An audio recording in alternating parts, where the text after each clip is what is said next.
Welcome to the Healthpreneur Podcast. My name is Uriel Kame, New York Times bestselling author, former professional athlete, and founder of Healthpreneur, the world's leading company helping health and fitness experts start and scale high-end coaching businesses.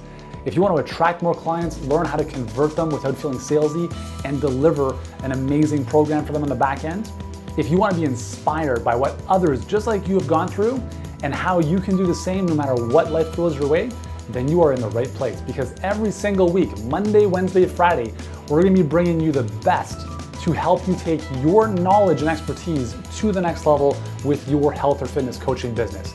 And if you enjoy what you see and hear and would like to take your business to the next level, then I invite you to check out our free online training over at healthpreneurgroup.com/training. And for now, let's get into today's episode. Hey guys, welcome back to the show. Yuri here, and we have another deep dive, another 20 to 25 minute little consult here. I hope you guys will enjoy this one. We're here with Lea Marie, and as you guys know, I've got no previous knowledge of what we're about to talk about, and I'm excited for this one because Lea is pretty fresh into the biz. So Lea, welcome to the show, and just give our audience just a real quick rundown of who you are and what you're looking to do with your business. Sure. My name is Leah Marie, and I'm a health and life coach. And primarily, I would like to work with busy professional women and couples that have maybe 30 or more pounds to lose. Mm-hmm. I've developed kind of a nice 3-phase. I haven't fully named it yet, but I'm working with like permanent weight loss mastery system. But it's 3 phases where we work with foundational stuff, getting blood sugar balance, sleep, just all the really foundational things going in the first, 4 to 5 weeks, and then transition into getting more balance in the body, which is, identifying food intolerances that might be affecting things, identifying all those things that, gut health that you need to bring balance into your body. And then in the final phase is kind of refining, stabilizing. If somebody wants to, work out the kinks and maybe try something even more hardcore, like some intermittent fasting in there, something like that. So basically just one-on-one to start walking people through that kind of hand-holding step by step. Awesome. So I'm excited about that, but yeah, I'm just getting started. So I'm developing my program, and there's a lot of ways to skin a cat. And as soon as you start taking a health coaching program, I'm sure you're all familiar that Facebook just starts blasting ads at you. So you're like, who do I work with? And Slightly overwhelming. Yeah, it's overwhelmed. That's a good word for it. Yeah.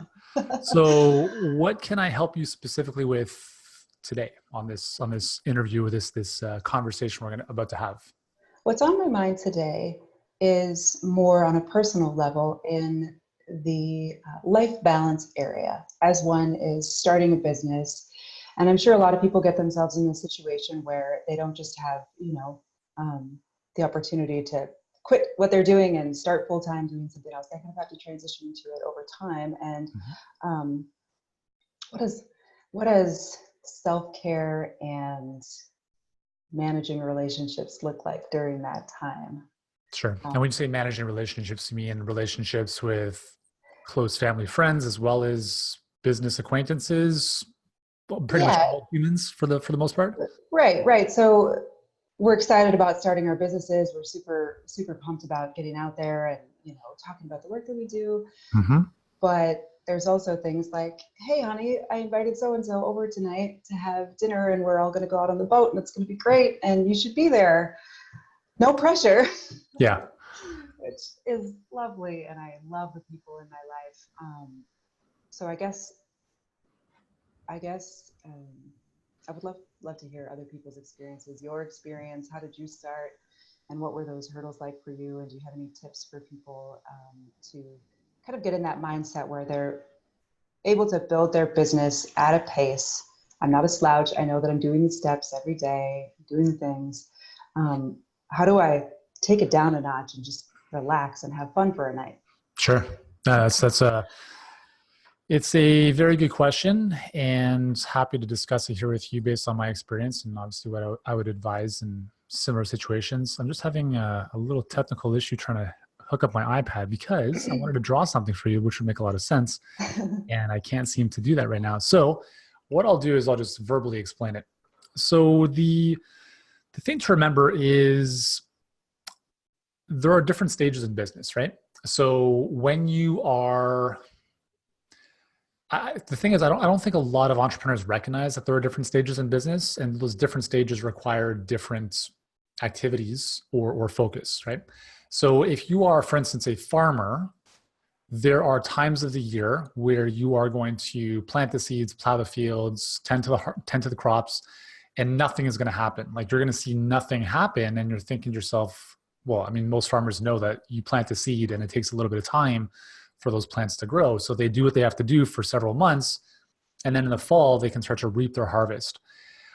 I feel from my experience, especially online, a lot of entrepreneurs forget that. And they think, I'm going to plant the seed today and I want the result tonight. And that's almost unrealistic. I mean, there are certain models that can give you faster results than others. But I think if we really approach business with a seasonality mindset, it really helps you, because if you understand that there are going to be times where you have to plant the seeds, there are times where you have to wait, there are times where you're going to reap your harvest, and there are times where it's going to feel like winter, where like nothing's happening. And instead of freaking out, just understand that that's okay, because what happens after winter? Spring. Right? And it's life, it happens every single year, the same seasons every single year. The sun goes up, the sun goes down every single day. And what I've recognized and what I love to do is look at what are analogies or similarities between nature and life, and nature and business, because there's a lot of similarities. And I think that's one of them is approaching business with the mindset that it's not always going to be harvest time. There's going to be times where you have to plant the seeds. So going back to your question with respect to relationships and work-life balance, when you are starting your business, you're in what I call, so I have the 7-step process called the coaching success ladder. At the base, if we think of a pyramid, and again, this is what I wanted to draw out, but if we think of a pyramid, the base of the pyramid is the first level, and I call that the dream, right? So that's where you're dreaming up an idea for your business. And at this point, this is kind of where you're at. You're kind of between this stage and the next stage, which is start. And this stage is usually characterized by, this is a side hustle. It's something you're doing on the side while you're working in a 9-to-5, for instance, right? So what happens is you're putting in, it's a part-time job initially, or a part-time thing that you're pursuing, and it has part-time effort. You're putting in a couple hours at night, maybe in the morning, whenever you've got time. And that's what you have to do. Unless you're coming into a business with a huge boatload of cash, which most people aren't, you kind of have to start your side thing, right? So far, so good? Yeah. So stage 1 is the dream. Stage 2 is start. And that's really where the conversation needs to be for today. And the thing to remember at this stage is there's going to be a lot of planting without necessarily a lot of reaping the rewards, depending on how you're going about building your business. And this is where I see a lot of people make mistakes. And this is why, sadly, the average health coach makes under $37,000 a year, which is the poverty line, which is really, really saddening. And that's why that's why we do what we do, because our goal is to help people like yourself do things the right way so you can actually earn money, but also really help people in the process. So the number one objective at this stage in your business is to sell. It's to make money. And the only way you can make money is by helping people. Okay. Now, this is really important to understand. A lot of people want to build their influence or their impact before their income. And my suggestion, and this is very important, is to do the complete opposite, is to build your income first, then worry about your influence. You just reminded me how I ended up here, because I heard something that you were doing and I heard you say that, and I said to myself, that makes sense. That made something click in my brain where I was like, oh, I can stop freaking out about the influence part of it. Totally. And I'll down the road. When I started in 2006 online, the mistake that I made, and I didn't know any better, so in hindsight, it wasn't a mistake. So I was coaching clients offline, and I was sick and tired of it because it actually burned me out. So I came online, and what I did was I said, I'm going to become one of those online guys, and I'm going to create an ebook and put out tons of content, and that's what I'm going to do. Sadly, for 3 years, I made less than $37,000 a year, probably combined. And that's because I was focusing on a strategy that was very low price, $27, $47 ebooks. And in order to make that work, to pay my rent, to pay my living expenses, I need a huge amount of volume to make sense of that. So knowing what I know now, what I would have done differently at the time is I would have come online and I would have continued coaching clients virtually at a higher price points. Because if I wanted to make, let's just even say $1,000 a month, which is, again, really low, I would have had to sell, I don't even know, let's just say 100 copies after, well, maybe not 100 copies, but 50 copies of a book for $50-ish. I don't even know if that math is right. It's probably not, but it's a lot. There's more that I have to sell of that than if I just enrolled one client who paid me $1,000 a month. Right? Does that make sense? Yeah, absolutely. So when you're selling low price type of things like that, it requires you to have more volume of traffic. And in order for that to happen, you have to become very, very good at converting that traffic. Otherwise, you can't get the traffic from affiliates or partners or even Facebook ads or et cetera, because it just doesn't even make financial sense. So you have to become a master copywriter. You spend half of your time, well, it seems like more of your time marketing than actually coaching clients. And that becomes very frustrating. Yeah. So instead, we want to think of how can I just have a conversation with someone? It's a lot easier to pick up the phone than it is to write a huge sales page selling a book, right?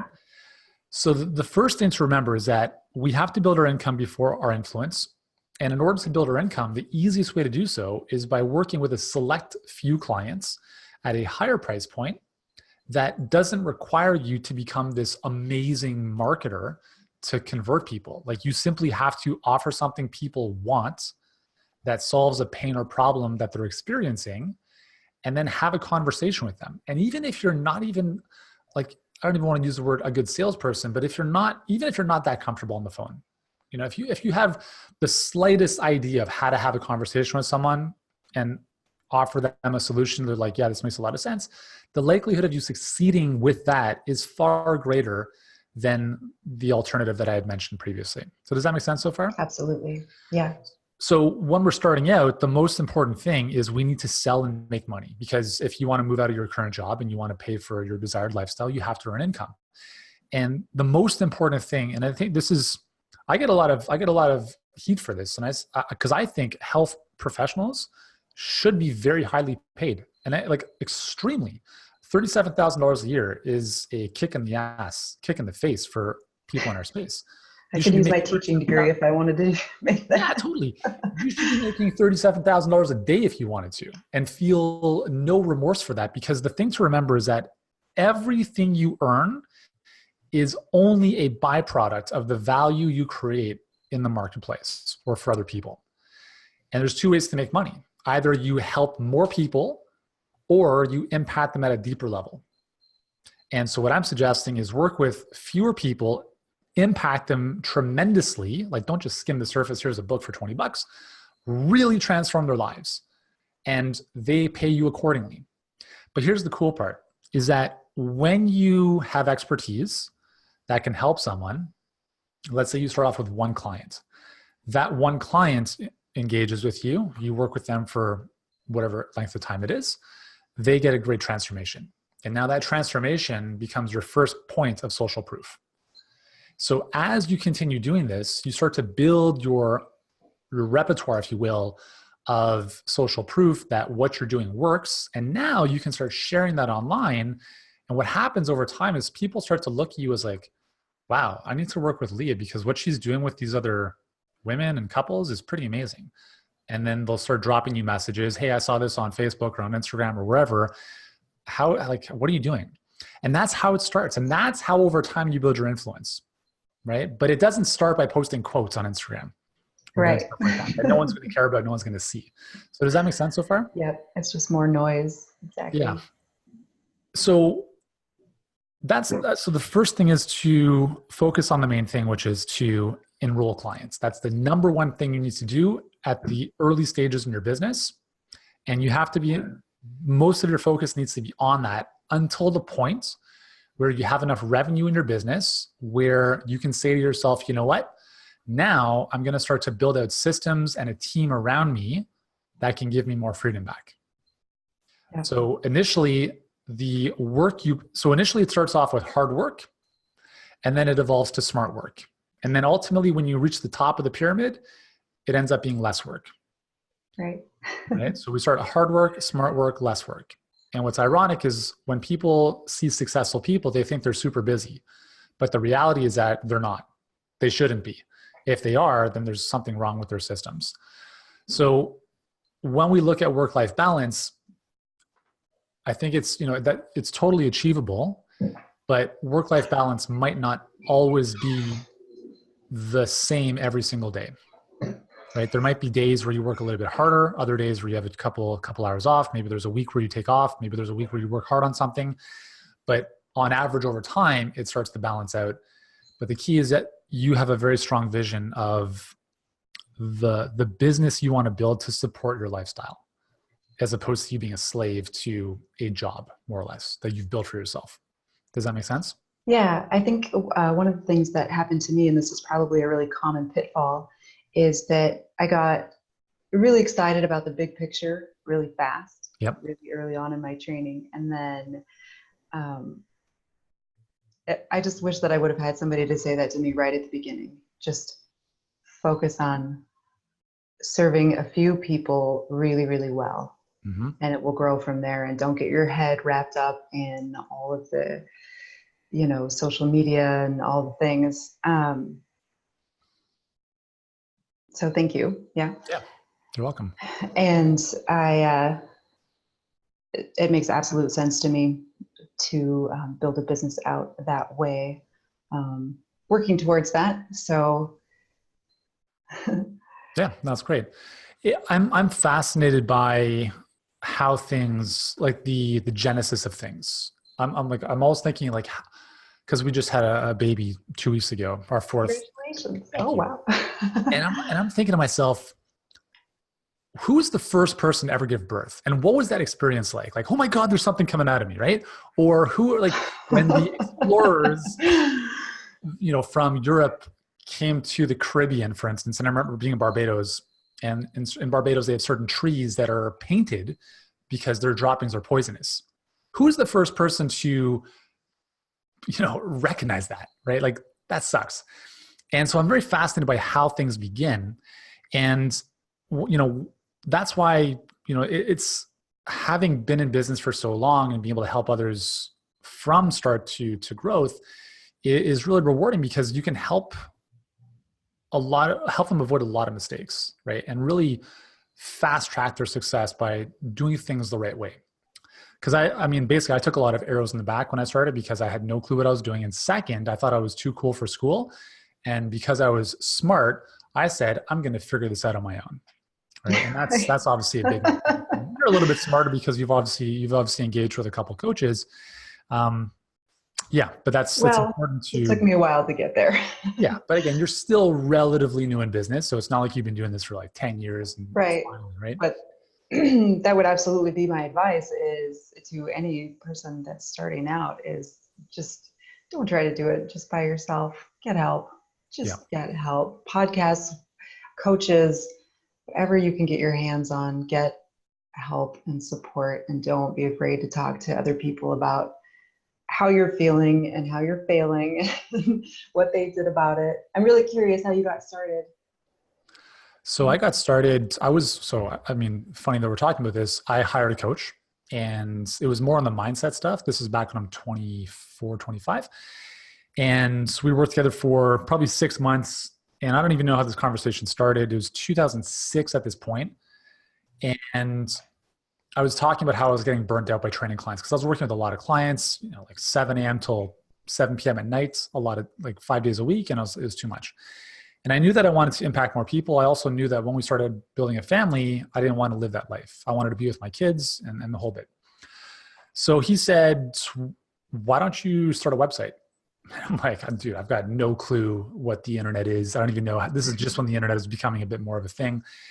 And so anyways, he had someone he knew. We set up a website. Didn't really know what we were doing with the website. And then what I did, again, as opposed to engaging with clients in more of a virtual live fashion like this, is I said, I'm going to create a product that I'm going to sell because I don't want to talk to anyone because I'm just sick and tired of people. Tired of it. And that was a mistake. I mean, but again, I only knew what I knew. So I created products that I thought people wanted. And I was like, this is amazing. And then the reality set in, which was, oh, I have to learn how to sell this. Because if I set up a website, it's not like I open a clinic on the street and people walk by it. You set up a website, it's one of billions. And unless you already have a massive clout or amount of clout and authority, no one's seeing your website. That's the reality. And that's what happened to me. So I had to figure out ways to get the word out. And it took me a lot longer than I think it should have. But again, I didn't get the right guidance from day one. So that's how things started. And then the real kick in the ass was I was training clients and building the business very much like you are, right? So I was building my business online 1 hour during lunch, 1 hour at night, for instance. And then I got to a point where I said, you know what, I really have to commit to this. And I think it was after about a year, I told half of my clients, I said, listen, guys, I'm not working with you anymore. I need to build my dream. That's essentially what I said. And they supported it. And the challenge was I took a huge pay cut because now I wasn't generating revenue for my business.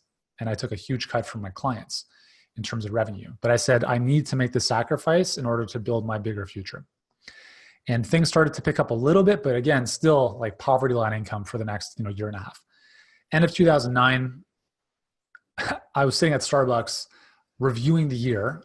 And I'm thinking to myself, dude, like what you're doing is obviously not working. It's time to really man up and do something different. So I looked at what I was doing.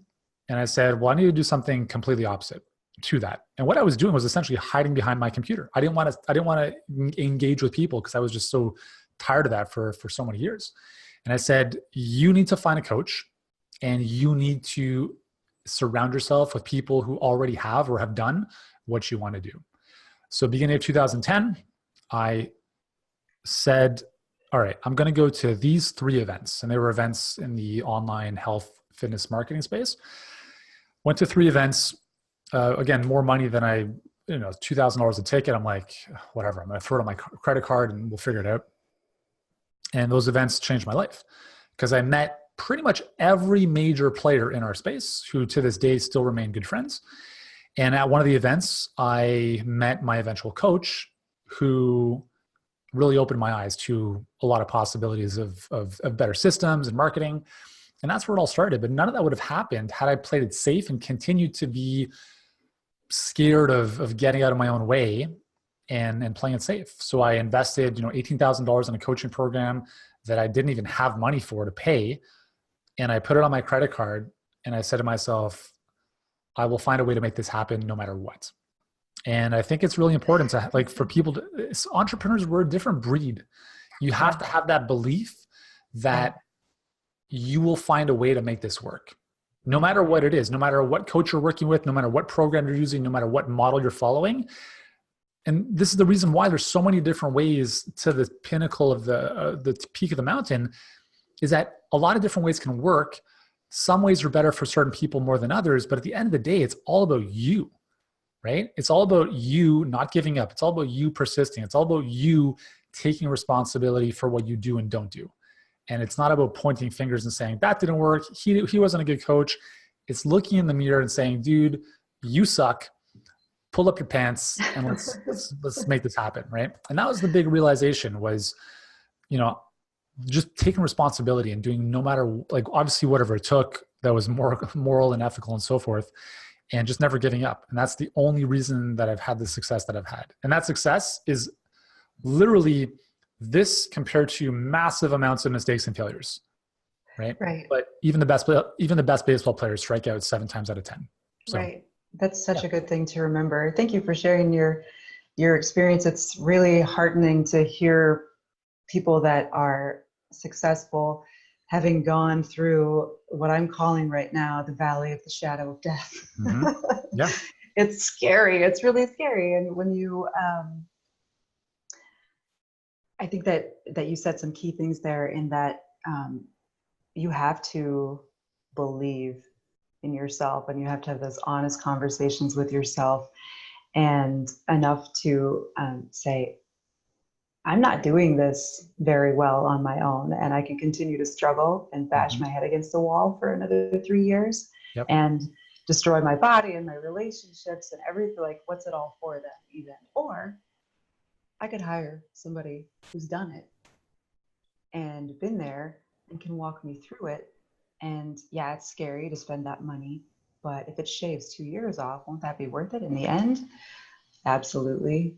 So that was a big, scary decision that I made twice 2 weeks ago. I hired 2 different coaches for different things, and I'm loving it. Loving it. And to push myself over that edge actually gave me that extra kick that I needed, that you're talking about, where I was able to look at myself in the mirror and be like, this is happening.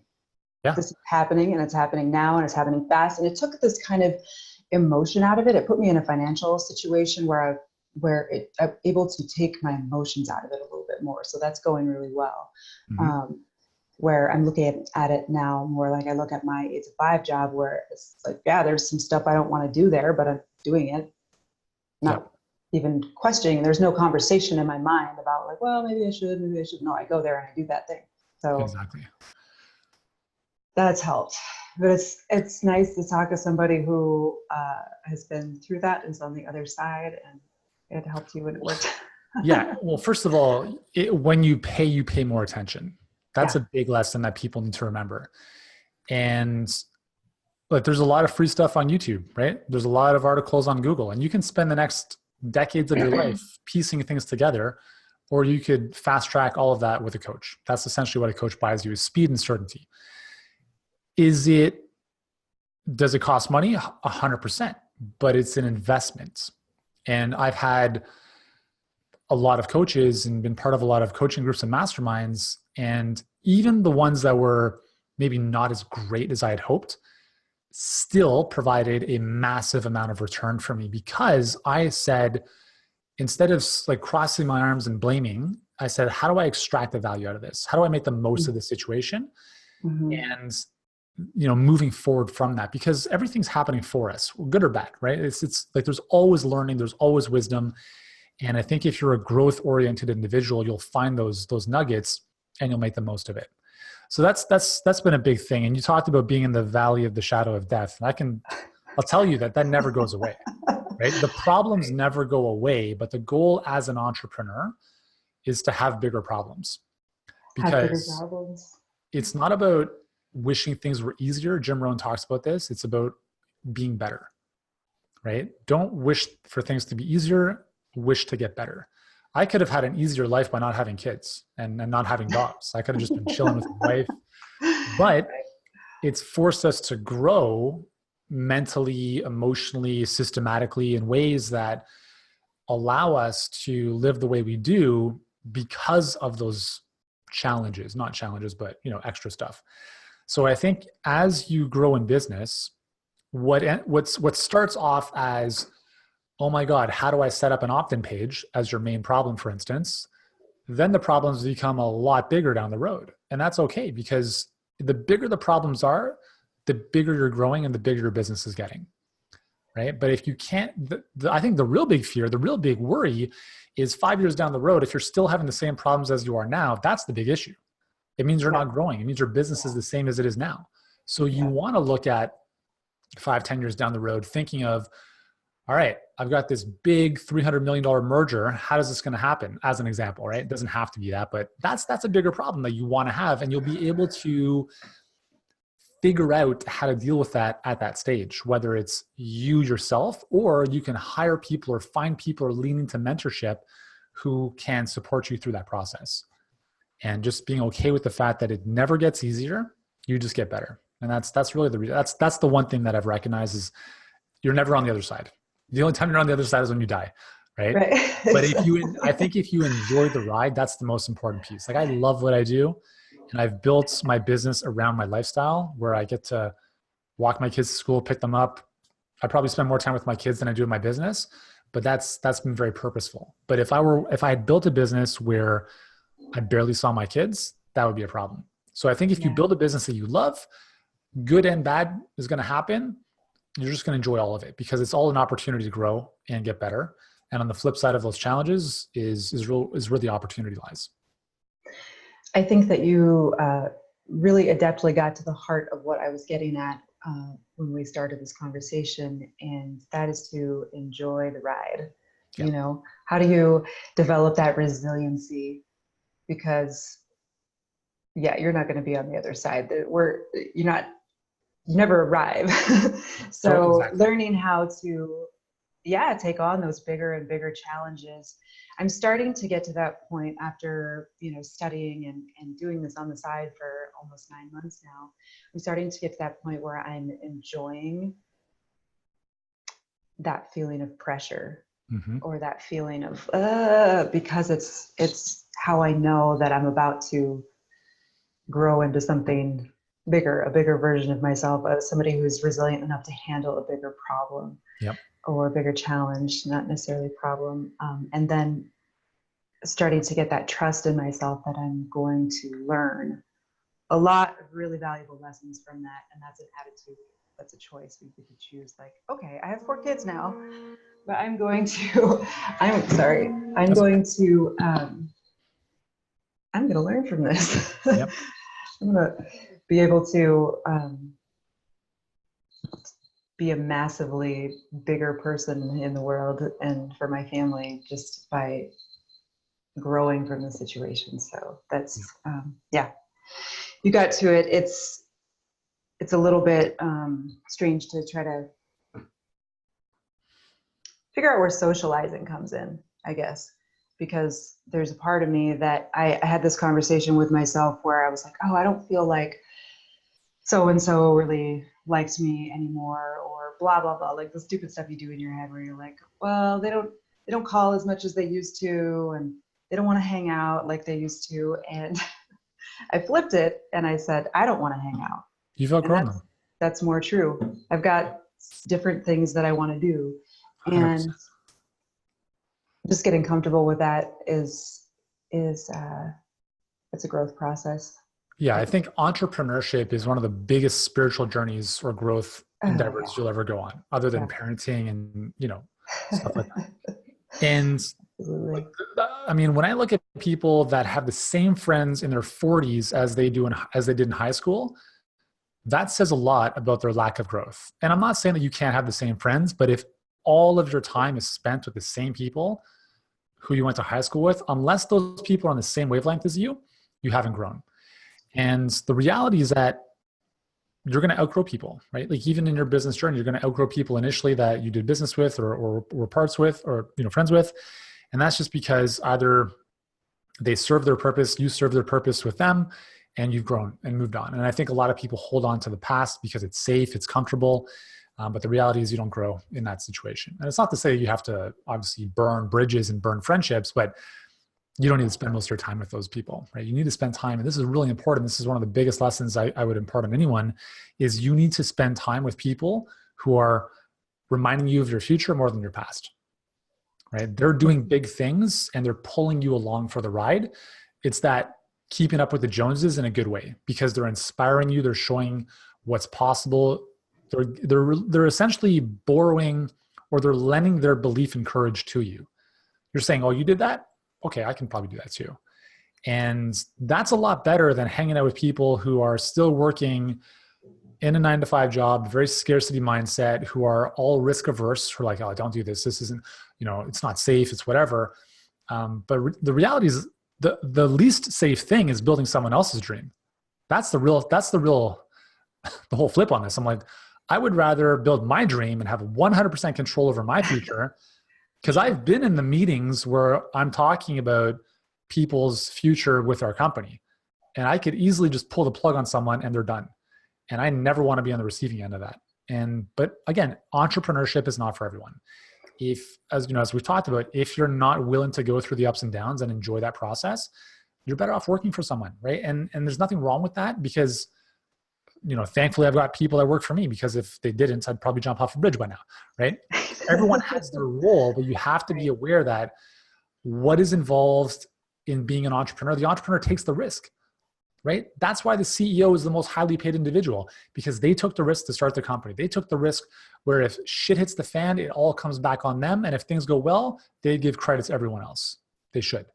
And, if you're not willing to do that, it's like, again, there's nothing wrong with that, but it's just being okay with, not having to do your own thing. Work for someone else where you can be an entrepreneur, help them grow their organization in a way that it's a win-win for both. So anyways, so is that all helpful, Leah? It was very, very helpful. Yeah. Yep. Awesome. I feel like it was a pleasure to talk to you. Got Likewise. a lot of good insight. Yeah, and totally. Can't wait to spend some time on the podcast. Absolutely. Yeah. Dive into the episodes. I mean, we've done over 200 at this point, so there's a lot of good stuff in there. Thanks for being on. This has been a different type of conversation, which is cool, because I think all of our listeners and viewers will get a lot of value out of this, because I think it's just a really great conversation. So thank you for bringing this to the table. Yeah, you're welcome. There will be surprises. That could be the takeaway. There will be surprises. Yeah, Things that totally. Challenges you did not anticipate, but it's totally worth it. Even at the beginning, I feel like it's going to be totally worth it. It's inspiring 100%. to talk to people that are doing great. Thank you so much. You are welcome. Take care. Yeah, likewise. Thanks so much, Leah. And for all of you guys watching and listening, hope you've enjoyed this one. Hit us up inside the Facebook group, healthpreneurgroup.com/tribe. Let us know what you thought about this episode. And I'd love to hear from you. All right, guys. See you in the next episode. Hey, thanks so much for joining us on this episode of the Healthpreneur Podcast. If you've enjoyed this episode, here's what I'd like you to do right now. If you haven't done so already, please subscribe to the Healthpreneur Podcast on iTunes. And while you're there, leave us a rating or review. It helps us get in front of more people and change more lives. And if you're ready to start or scale your health or fitness coaching business and want to start getting in front of more people, working with them at a higher level without trading time for money, then I invite you to check out our free 7-figure health business blueprint training, totally free right now. And you can do so at healthpreneurgroup.com/training. For now, thank you so much for joining us. Continue to be great, do great, and I look forward to seeing you in the next episode.